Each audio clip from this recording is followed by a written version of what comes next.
اس کی وہ نیت جو وہ الفاظ سے کر رہا ہے اس کے دل کی نیت نہیں ہوگی، اور اس نماز میں اس کی قبولیت کا فرق آ جائے گا۔ اس کی نسبت ایک آدمی کھڑا ہے، اس نے شعور کے ساتھ کہ میں اپنے اللہ کے حضور کھڑا ہوں، فلاں نماز پڑھ رہا ہوں، اتنی رکعتیں پڑھ رہا ہوں اور جماعت کے ساتھ پڑھ رہا ہوں۔ اب یہ ساری چیزیں پارٹیکولرلی ایک ایک چیز اس نے ذہن میں تازہ کی، اور اللہ کے حضور حاضری کو مکمل بنانے کے لیے وہاں کھڑا ہوا۔ یہ بندہ ہے جس کی نیت اللہ کے حضور قابل قبول ہے اور عمل کی بنیاد بن جائے گی۔ نبی رحمت صلی اللہ علیہ وسلم نے فرمایا انما الاعمال بالنیات، اعمال کی بنیاد، ان کا دار و مدار تمہاری نیتوں پر ہے۔ اب ایک آدمی پیسہ خرچ رہا ہے، ہمیں نہیں معلوم اس کے ذہن میں کیا ہے، اس نے زبان سے اظہار کیا کہ میں اللہ کے لیے خرچ کر رہا ہوں، ہم سمجھ رہے اللہ کے لیے خرچ کر رہا ہے، لیکن جس کے لیے وہ خرچ کر رہا ہے وہ اللہ اس کو جانتا ہے کہ اس کے دل میں کیا ہے، اس کے دماغ میں کیا ہے، اس کی سوچ کیسی ہے۔ ہم سب جہاں آئے ہیں اللہ کے حضور عبادت کے لیے حاضر ہوئے ہیں، میرے پیارے بھائیوں ہمیں نہیں معلوم، آپ کو میرے بارے میں نہیں معلوم، مجھے آپ کے بارے میں نہیں معلوم کہ کون کس نیت سے یہاں آیا ہے، لیکن ہمارا مالک جس کا یہ گھر ہے، جس کے گھر میں ہم اس کی عبادت کے لیے حاضر ہوئے ہیں، وہ ہم میں سے ایک ایک فرد کی نیت تک کو جانتا ہے۔ اللہ یعلم خائنۃ الاعین وما تخفی الصدور، اللہ تمہاری آنکھوں کی بددیانتی تک کو جانتا ہے، اللہ تمہارے اندر چھپے ہوئے دلوں کے اندر رازوں کو جانتا ہے، وہ تمہاری نیتوں کو جانتا ہے کہ کس نیت کے ساتھ تم یہ قدم اٹھا رہے ہو، کس نیت کے ساتھ آ رہے ہو۔ میرے پیارے بھائیوں یہ بڑی بنیادی چیز ہے۔ ایمان کی حفاظت میں سب سے پہلی چیز، آخرت کے سفر کو کامیاب بنانے کے لیے سب سے بنیادی چیز نیت ہے۔ ہمیں اس پر خصوصی زور دینا چاہیے، خصوصی توجہ دینی چاہیے کہ ہماری نیت درست ہو ہر معاملے میں۔ بظاہر بڑی معروف مثال ہے، بلکہ حدیث مبارک میں آتا ہے، ایک آدمی نے راستے میں لکڑی گارڈ دی قلعہ گارڈ لگا دیا، اب دوسرا آیا اس نے وہ قلعہ اکھیڑ دیا۔ لگانے والے نے اس کی نیت یہ تھی، حضور صلی اللہ علیہ وسلم نے فرمایا، یہ حدیث کا الفاظ ہے میں پیش کر رہا ہوں، نیت یہ تھی کہ کوئی گزرتا ہوا آدمی اگر مسافر آتا ہے تو اپنا سواری اس کے ساتھ باندھ دے گا۔ بظاہر وہاں کوئی اور چیز نہیں تھی، کوئی درخت قریب نہیں تھا، تو اس نے لکڑی کاٹ دی، جہاں سواری کو یہاں باندھ دے گا، اس کی رسی یہاں باندھ دے گا تو اس کے لیے آسانی ہو جائے گی۔ اب اکھیڑنے والے نے اس نیت سے اکھیڑا یہاں گزرتے ہوئے کسی کو ٹھڈا نہ لگے، کسی کا پاؤں زخمی نہ ہو جائے، کوئی پریشانی نہ ہو جائے، یہ اب راستے میں کے ساتھ ہے، یہ تو اس لیے میں اس کو پھیڑ دیتا ہوں۔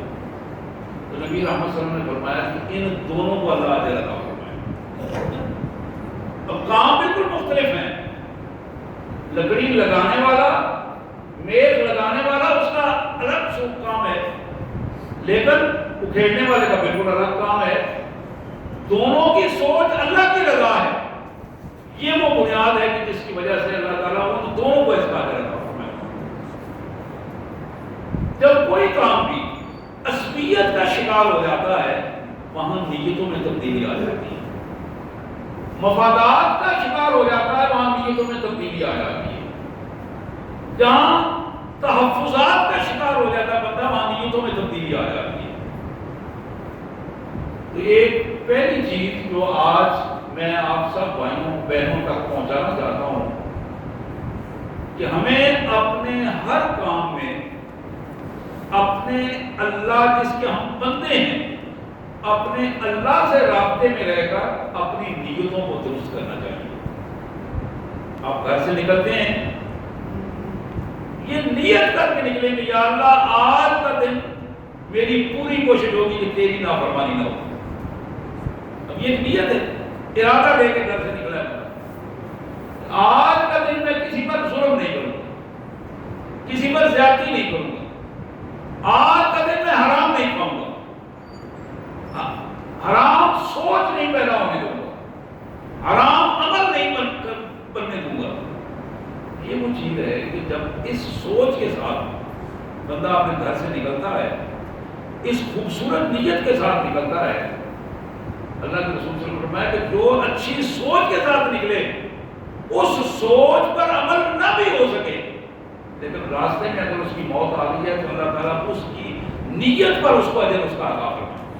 وہ خوبصورت نیت پر اس موت کے بعد جو اس کا اجر اسے ملے گا، اور وہ خوبصورت نیت اس کے لیے صدقہ جاریہ کی کیفیت بن جائے گی.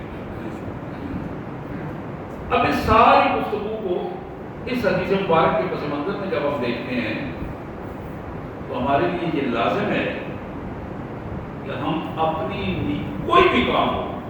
بظاہر آپ دنیاوی کام کر رہے ہیں، آپ اپنے دفتر میں جا رہے ہیں، دکان پہ جا رہے ہیں، اپنی پیڑیوں میں جا رہے ہیں کام کرنے کے لیے، کہیں بھی جب آپ جاتے ہوئے یہ نیت لے کے جائیں گے کہ میں رزق کے حلال کمانے جا رہا ہوں، میں حرام کو قریب نہیں آنے دوں گا، میں اپنی آنکھوں اور زبان اور ہاتھ کی حفاظت کروں گا اللہ کی مرضی کے مطابق، تو میرے پیارے بھائیوں یہ نیت وہ ہے کہ اللہ تعالیٰ آپ کی حفاظت کریں گے. یہ جو خوبصورت نیت ہے، اس خوبصورت ارادے کو جب ہم اللہ کے بندے بن کر اس کی رحمت اور اس کی حفاظت میں گھر سے نکلیں گے، اللہ تعالیٰ کی رحمتیں ہمارا ساتھ دیں گی، اللہ کی رحمتیں ہمارا ساتھ دیں گی. اور جب ہم گھر سے کھوئے ہوئے بغیر کسی سوچ کے، بغیر کسی ارادے کے، وہ بالکل جلوسی کی کیفیت میں بندہ گھر سے نکلتا ہے، اس کیفیت میں سیدھا جانا ہے، اتنے دفتر جانا ہے، دوسرے نے اپنی دکان جا کے کھولنی ہے، تیسرے وہ اب دکان کی سوچ میں ہے. یہ سوچ شیطان تیزی سے اس کی سوچ تبدیل کر دے گا، اس کے ذہن میں وسوسے ڈالنا شروع کر دیتا ہے، تیزی سے اس کی سوچ بدلتا ہے. جب اس کی سوچ بدلتی ہے اس کا عمل بدل جاتا ہے، جب عمل بدلتا ہے پھر اس کی زندگی تباہی اور بربادی کا شکار ہو جاتی ہے. ایک دوسری حدیث، یہ بھی میرے پیارے آقا صلی اللہ علیہ وسلم کے پیارے ساتھی جناب عمر رضی اللہ تعالی عنہ خلیفہ ثانی، ان کی روایت ہے، بڑی خوبصورت روایت ہے، ایک لمبی حدیث ہے. میں اس پوری حدیث کو آپ کو سنانا چاہوں گا. ویسے آپ نے کئی دفعہ سنی ہوگی، لیکن آپ ذرا دیکھیے اس حدیث کو، ذرا ان کے الفاظ پر ذرا غور کیجیے. جناب عمر کہتے ہیں رضی اللہ تعالیٰ عنہ، بینما نحن عند رسول اللہ ذات یوم اذ طلع علینا رجل. ایک دن ہم اللہ کے پیارے رسول صلی اللہ علیہ وسلم کے پاس بیٹھے ہوئے تھے، اچانک ایک آدمی ہمارے باہر سے آیا، شدید بیاض الثیاب، سفید کپڑے، کھلے ہوئے کپڑے، اتنے سفید کہ کمال دیکھتے رہ گیا. بڑے خوبصورت کپڑے پہنے ہوئے، لباس خوبصورت لباس اور سفید اور چمکتا سفید. شدید سواد الشعر، اس کے بال کالے سیاہ، سواد بذات خود کالے کو کہتے ہیں، شدید و سواد کمال قسم کا کالا، ایسے جیسے بالکل نومری میں سیاہ کالے بال بہترین نکلتے ہیں. اس کیفیت میں لا یرا علیہ اثر السفر، اور ہم حیران تھے. حضرت عمر کہتے ہیں ہم حیران تھے، سفر کی کوئی نشانی نہیں نظر، بندہ ایسے ہے جیسے ہوا سے ٹپک کے آ گئے. کوئی نہ کپڑے میں کوئی کرید ہے، نہ کسی قسم کا کوئی تھکاوٹ ہے، نہ کوئی لا یرا علیہ سفر اثر السفر، کسی قسم کے سفر کی کوئی نشانی، کوئی علامت اس پر نظر نہیں آ رہی تھی. ولا یعرف منا احد، اس سے اگلی بات یہ ہے کہ ہم کتنے بندے بیٹھے ہوئے تھے سوائے اللہ کے رسول کے صلی اللہ علیہ وسلم، ہم جتنے بندے بیٹھے ہوئے تھے ہم میں سے کوئی اس کو جانتا بھی نہیں تھا، کسی کی جان پہچان ہی نہیں تھی۔ اب یہ وہ حیرانگی کا ماحول ہے، اس ماحول میں حتیٰ جلسہ، وہ بندہ آیا اور بیٹھ گیا، جلسہ الی النبی صلی اللہ علیہ وسلم فاسند رکبتیہ الی رکبتیہ ووضع کفیہ علی فخذیہ وقال یا محمد صلی اللہ علیہ وسلم، آیا اور اس نے بیٹھ کر اپنے گھٹنے رسول اللہ صلی اللہ علیہ وسلم کے گھٹنوں کے ساتھ لگا دیے، تحیات کی شکل میں، تشہد کی شکل میں بیٹھا، حضور صلی اللہ علیہ وسلم اس طرح بیٹھے ہوئے تھے، برابر گھٹنے لگا دیے، اپنے ہاتھ اٹھا کر رسول اللہ صلی اللہ علیہ وسلم کے رام پر رکھ دیے، گھٹنوں کے اوپر ہاتھ رکھ دیے۔ اب یہ وہ توجہ دلانے کی ایک بڑی اہم کیفیت ہے، اور یہ ہاتھ رکھ کر اس نے کہا وقال یا محمد، اے محمد صلی اللہ علیہ وسلم اخبرنی عن الاسلام، مجھے اسلام کے بارے میں ارشاد فرمائیے، بتائیے کہ اسلام کیا چیز ہے۔ اب نبی رحمت صلی اللہ علیہ وسلم نے اس کے سامنے یہ وضاحت کی، اسلام یہ ہے کہ تم اللہ کی وحدانیت کی، اس کی حاکمیت کی گواہی دو، اور محمد رسول اللہ صلی اللہ علیہ وسلم کی رسالت کی گواہی دو، نماز ادا کرو، روزے رکھو، حج کرو، زکوٰۃ دو، ارکان اسلام پانچوں کے پانچوں گنوائے۔ اب اس نے دوسرا سوال کیا اخبرنی عن الایمان، مجھے ایمان کے حوالے سے ارشاد فرمائیں کہ ایمان کیا چیز ہے۔ یہ لفظ ہم سنتے رہتے ہیں، ہم اسلام، ایمان، اس کی وضاحت ہمارے ذہن میں آ جانی چاہیے۔ اسلام، پانچ جو ارکان اسلام ہیں ان کا نام ہے، اس کی بنیاد اسلام کی وہ ہے، وہ کیا ہے؟ اللہ اور اللہ کے رسول کے شہادت، شہادت لا الہ الا اللہ و شہادت ان محمد رسول اللہ، یہ شہادت دینا اسلام ہے، اس کا پہلا پلر ہے۔ نماز، زکوٰۃ، روزے، حج، یہ پانچ ارکان مل کے اسلام کی بنیاد بناتے ہیں۔ یہ ہمارے ذہن میں رہنی چاہیے بات۔ اگر وہ بندہ آپ سے پوچھتا ہے کہ بھائی اسلام کیا ہے، تو ہم میں سے ہر بندے کو یہ پتہ ہونا چاہیے کہ اسلام کیا ہے، اسلام کا معنی کیا ہے، اس کا مفہوم کیا ہے۔ دوسرا سوال اس نے کیا کہ اے پیارے محمد صلی اللہ علیہ وسلم، آپ ایمان کے بارے میں مجھے بتائیے۔ اب آپ نے ایمان کے بارے میں ارشاد فرمایا ان تؤمن باللہ،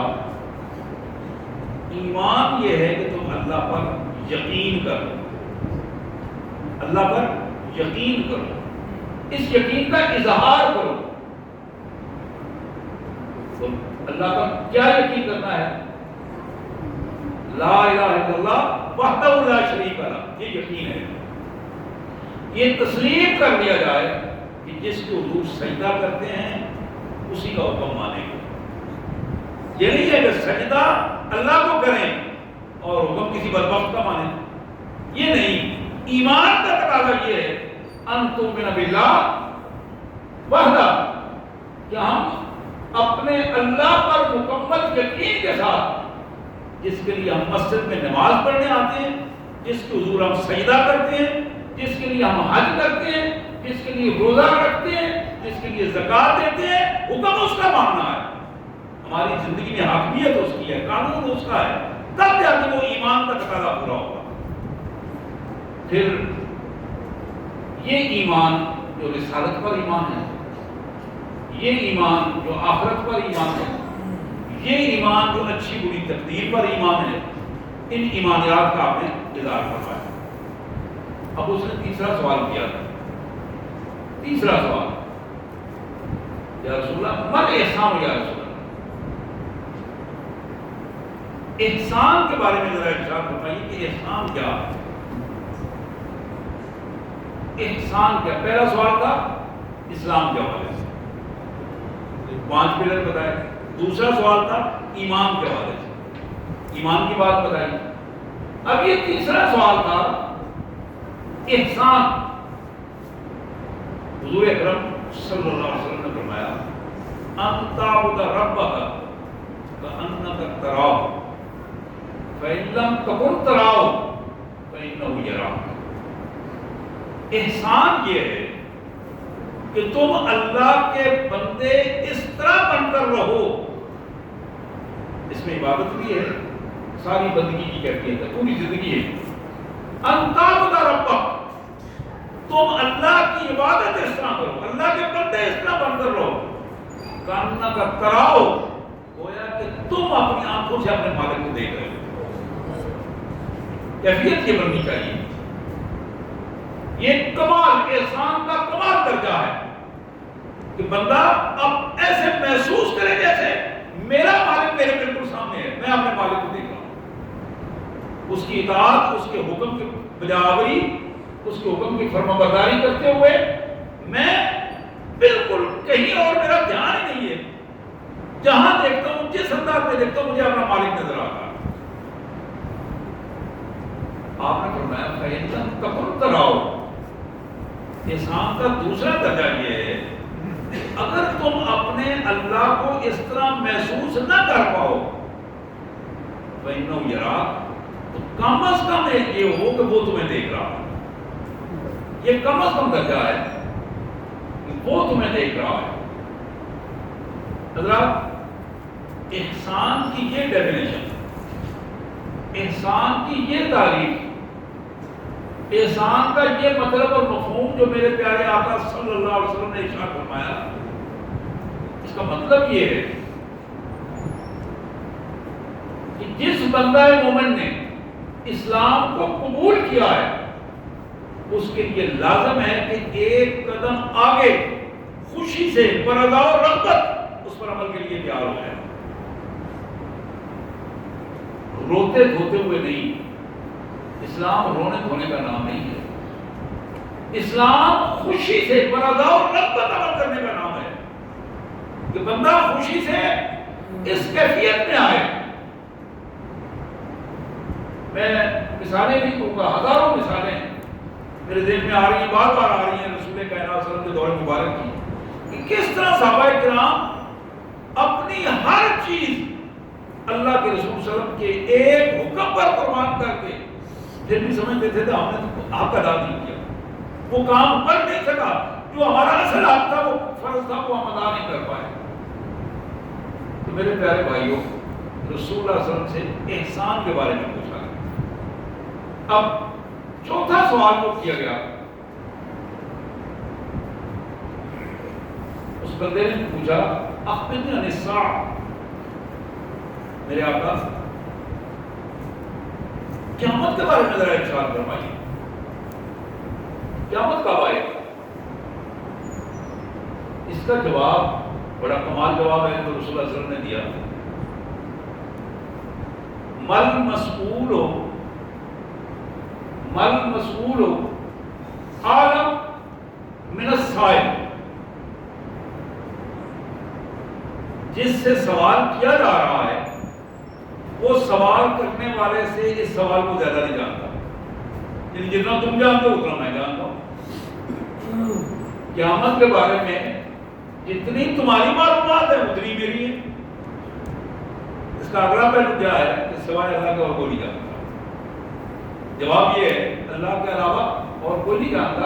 لیکن نبی رحمت صلی اللہ علیہ وسلم کی اس جواب میں بڑی کمال قسم کی ہدایات ہے ہمارے لیے، یعنی نہ تو محمد رسول اللہ صلی اللہ علیہ وسلم نے جانتے ہیں قیامت کے بارے میں، نہ جبرائیل جانتے ہیں، اور یہ دو اللہ کے بندے کائنات میں سب سے زیادہ مرتبے والے ہیں۔ انسانوں کی کائنات میں محمد رسول اللہ صلی اللہ علیہ وسلم، اور فرشتوں کی کائنات میں جناب سید الملائکہ حضرت جبرائیل علیہ السلام۔ اب یہ دونوں کیفیات کے بعد پھر پانچواں سوال اس نے کر دیا، فاخبرنی عن اماراتها، اگر قیامت کے حوالے سے ہمارا علم برابر ہے تو پھر آپ چلو کم از کم اس کی نشانیاں ارشاد فرما دیں، قیامت کی نشانیاں ارشاد فرما دیں تاکہ ہم اس کی احتیاط کر سکیں، تیاری کر سکیں تو نبی رحمت صلی اللہ علیہ وسلم نے فرمایا پہلی نشانی یہ ہے کہ ان تلد الامۃ ربتها، حالات اس طرح بن جائیں گے کہ ماؤں کی حیثیت لونڈیوں کی ہو جائے گی. حالات اس طرح بن جائیں گے کہ لونڈی اپنے آقا کو جنے گی. الفاظ یہ ہیں ان تلد الامۃ ربتها، اور اس کا مفہوم وہی کہ ماؤں کی حالت نعوذ باللہ نوکرانیوں کی یا لونڈیوں کی اس کیفیت میں ہو جائے گی. وہ بچہ جس کی گود میں پلا ہے، بڑا خوبصورت جملہ کسی نے کہا تھا، اپنی زبان کی تیزی کو اس پر مت آزماؤ جس نے تمہیں زبان دی ہے، تمہیں زبان سکھائی ہے، اس پر زبان کی تیزی کو مت آزماؤ. اپنی زبان کی تلخی کو اس کے سامنے مت بولو جس نے تمہیں زبان کی شیرینی دینے کی کوشش کی ہے. ان تلد الامۃ ربتها. دوسری بات آپ نے ارشاد فرمائی وَأَن تَرَى الْخُفَاةَ الْعُرَاةَ الْعَالَةَ رِعَاءَ الشَّاةِ يَتَطَاوَلُونَ فِي الْبُنْيَانِ. تم دیکھو گے وہ لوگ جو کسی دور میں کپڑوں کے بغیر ہوتے تھے، کپڑے میسر نہیں، لباس میسر نہیں، لگوٹیاں پہننے والے عام ایک حوالے سے، وہ لوگ جن کو جوتے میسر نہیں تھے، وہ لوگ جن کی پوزیشن یہ تھی انہیں کھانے پینے کے لیے پوری طرح خوراک میسر نہیں تھی، اور ان کی زندگی رعاشہ گڈریوں کی طرح باہر ریبٹ چلانے میں گزر جاتی تھی. یا 3-4 علامات بتائیں آپ نے، اور پھر کیا فرمایا کہ کیا ہوگا؟ یتطاولون فی البنیان، بڑی بڑی بلڈنگوں میں بیٹھ کر کہانیاں اور قصے بنا بنا کر ایک دوسرے کو سنایا کرے.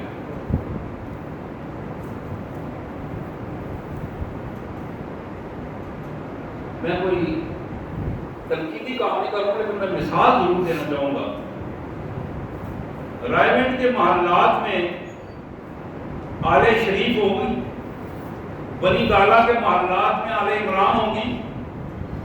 اور لاڑکانہ اور بینگا ٹاؤن کے محلات میں آل زرداری ہوں گے. یہ وہ مثالیں ہیں، یہ بڑی کھلی کھلی مثالیں ہماری آنکھیں ان کو دیکھ نہیں پاتی، دل ماننے کو نہیں چاہتا، اس لیے کہ ہم دھڑا بندی میں بکے ہوئے ہیں. تو یہاں جو بات ہمیں بتائی جا رہی ہے یتطاولون فی البنیان، بڑے بڑے محلات میں بیٹھ کر بغیر اس کے ان کے اندر کسی کا احساس موجود ہو، بغیر اس کے اندر کوئی اخلاص کا پہلو موجود ہو، ان ساری چیزوں سے عاری ہو کر یتطاولون فی البنیان، بڑی بڑی بلڈنگوں میں بیٹھ کر لوگوں کی کہانیاں سنائیں گے اور قصے سنائیں گے لوگوں کے سامنے، اور ان کے چہرے پہ رنگ ہوں گے، ذاتی محفلوں میں ان کی اور کیفیات ہوں گی اور ان کی اور کہانیاں ہوں گی. جناب عمر کہتے ہیں رضی اللہ تعالی عنہ، ثم انطلق، یہ بندہ یہ 6 سوال کر کے اٹھ کے چلا گیا، اجازت سے سلام کیا، نکل گیا. پھر اب اس کو بنی گیا، تھوڑی دیر کے لیے میں خاموش رہا. اس لیے خاموش رہا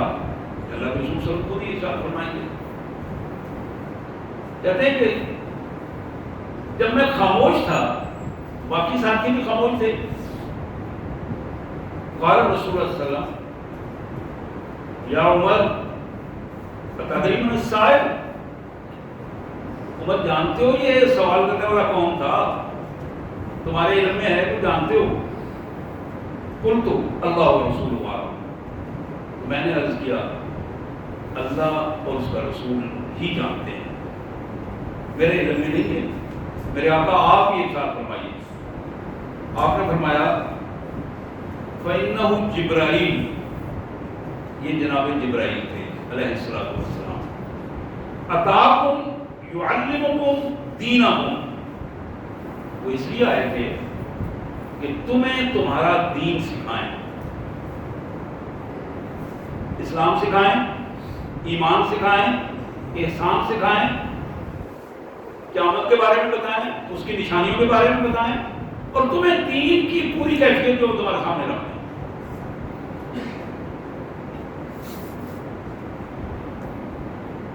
ایک جملہ جو مسلم شریف کی روایت میں زیادہ آیا ہے، وَإِذَا رَأَيْتَ الْحُفَاةَ الْعُفَاةَ مُلُوكُ الْأَرْضِ، کہ قیامت کی نشانیوں میں ایک نشانی یہ ہے کہ جب تم دیکھو کہ تمہارے اوپر جو بادشاہ مسلط ہو گئے ہیں، ان کی پوزیشن یہ ہے کہ ان کی حالت ایک یہ حالت تھی نہیں کہ یہ اسٹیٹس کے لوگ تھے، یہ اس اسٹیٹس کے لوگ تھے، یہ حالت نہیں تھی، اور وہ لوگ کسی نہ کسی سطح پر مسلط ہوئے، تو یہی قیامت کے علامات میں سے ایک علامت ہے۔ حضرات، اللہ کے پیارے حبیب جناب محمد کریم صلی اللہ علیہ وآلہ وسلم کے یہ ارشادات اس حوالے سے بڑے اہم ہیں کہ آج ہم اپنی نیت اور عمل کی کیفیت کو غور کریں۔ کبھی بھی انسانی نفس اس انسان کو نفس ہمارا سیدھے راستے پہ نہیں آنے دیتا، سیدھا راستہ اس پر آنے کے لیے یہ لازم ہے کہ ہم اللہ سے رابطے میں رہیں، بار بار اللہ سے اس کی ہدایت طلب کرتے رہیں، بار بار اللہ سے مانگیں یا اللہ مجھے سیدھے راستے پہ رکھ۔ اللہ کی توفیق کے بغیر ممکن نہیں ہے۔ اب اس سے بڑی اور کوئی بات نہیں ہو سکتی۔ اللہ کے پیغمبر جناب یوسف علیہ السلام، اللہ کے پیغمبر جلیل القدر پیغمبر، ہزاروں پیغمبروں کے باپ جناب یوسف علیہ السلام، قرآن نے نمونے کے طور پر ان کے الفاظ نوٹ کیے ہیں، وَمَا أُبَرِّئُ نَفْسِي إِنَّ النَّفْسَ لَأَمَّارَةٌ بِالسُّوءِ إِلَّا مَا رَحِمَ رَبِّي۔ کہ لوگوں یاد رکھو، نفس جو انسان کے اندر ہے، بلکہ انہوں نے اپنے بارے میں خاص کر کہا، میں اپنے آپ کو بری ذمہ قرار نہیں دیتا ہوں، نفس تو برائی کی طرف آمادہ کرتا ہوں۔ یہ تو اللہ کی مہربانی، اللہ اپنے نبیوں کو اللہ نے معصوم بنا دیا، حفاظت فرما دی۔ اللہ کا کوئی نبی بھی کسی بھی سطح پر اللہ کی نافرمانی میں سوچ بھی نہیں سکتا، پرپس بھی نہیں، قطعاً سارے پاک ہیں، معصوم ہیں۔ محمد رسول اللہ امام المعصومین ہے۔ لیکن جو نفس کی کارکردگی ہے اس کے حوالے سے ہمیں بتایا گیا کہ یہ کرتا یہی ہے۔ میرے پیارے بھائیوں، اس انڈیکیشن کے بعد، اس توجہ کے بعد ہماری ذمہ داری بنتی ہے کہ اللہ ما رحم ربی، اس نفس کی شرارت سے بچنے کے لیے اپنے اللہ سے رو کر دعا مانگیں کہ یا اللہ میری آخرت برباد نہ کرنا، یا اللہ میری موت خراب نہ کرنا، یا اللہ میری قبر برباد نہ ہو جائے۔ یہ وہ بنیادی چیزیں ہیں میرے بھائیوں۔ یہ دنیا کی بربادی، دنیا کا نقصان، دنیا میں کمزوری، دنیا میں لوگوں کی باتیں سننا، یہ ساری چیزیں برداشت ہو سکتی ہیں، لیکن بہت بڑا نقصان یہ ہے کہ ہماری موت خراب ہو جائے، ہماری قبر خراب ہو جائے، ہماری آخرت برباد ہو جائے۔ اللہ تعالیٰ ان تینوں معاملات میں ہمیں پناہ عطا فرمائے، اور اپنے ان بندوں میں کہ ہم اس دنیا سے جائیں تو ہماری موت ایمان پر ہو، قبر میں جائیں اللہ تعالیٰ اپنے محمد کریم صلی اللہ علیہ وسلم کی امت کے بندوں میں سے ہمیں اس انداز میں رویہ مالک کی طرف سے ہو جو امت محمد صلی اللہ علیہ وسلم کے بندوں کے ساتھ ہوگا۔ اسی طرح حشر میں اللہ تعالیٰ ہمیں اپنے پیارے حبیب، پیارے آقا صلی اللہ علیہ وسلم کے اس قافلے میں شامل فرمائے کہ ہم اس قافلے میں رسول کائنات صلی اللہ علیہ وسلم کے ساتھ مل کر جا سکیں۔ تو حضرات، آخری اس حوالے سے میں جو بالخصوص ایک چھوٹی سی حدیث آپ کے سامنے رکھنا چاہوں گا، یہ حدیث مبارک بالخصوص میں بہنوں کے لیے رکھنا چاہوں گا۔ بہنوں کے لیے میری آواز جہاں تک پہنچ رہی ہے، یہ آخری بات ان کے لیے، اور انہیں اس حوالے سے غور کرنا چاہیے۔ جناب ابو سعید خدری رضی اللہ عنہ کی یہ روایت، مسلم اور بخاری کی یہ روایت، نبی رحمت صلی اللہ علیہ وسلم ایک دن عید الاضحیٰ تھی یا عید الفطر تھی، صحابی کہتے ہیں کہ ان دونوں میں سے کوئی ایک عید تھی، حضور صلی اللہ علیہ وسلم جا رہے تھے، جاتے ہوئے آپ نے خواتین کا کیمپ جو دیکھا، جہاں خواتین پردے میں ایک سائڈ پہ تھی، وہاں رک گئے تھوڑی دیر، رک کر آپ نے فرمایا یا معاشر النساء، اے خواتین اسلام، تصدقن فإن أريدكن أكثر أهل النار، اللہ کے حضور زیادہ سے زیادہ خیرات اور صدقہ کیا کرو، میں نے اکثر عورتوں کو جہنم میں دیکھا، تم صدقہ کر کے جہنم سے بچ جاؤ۔ فقلنا بما یا رسول اللہ، اب وہ خواتین کہتی کہ ہم نے عرض کیا یا رسول اللہ ہمیں آگ میں، یہ کیسے؟ حضور صلی اللہ علیہ وسلم نے فرمایا قال تکسرن اللعن وتکفرن العشیر ما رأیت الناقصۃ العقل والدین، تمہاری پوزیشن یہ ہے، خواتین میں اکثر لعن طعن ان کی زبان سے نکلتا رہتا ہے،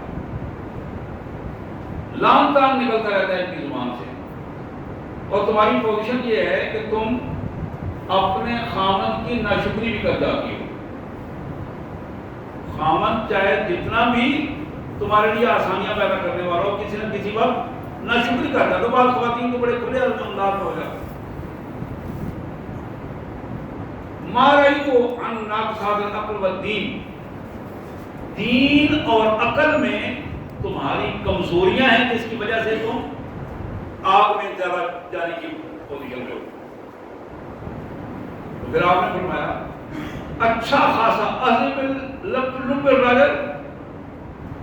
اچھا خاصا بندہ، عقل مند بندہ،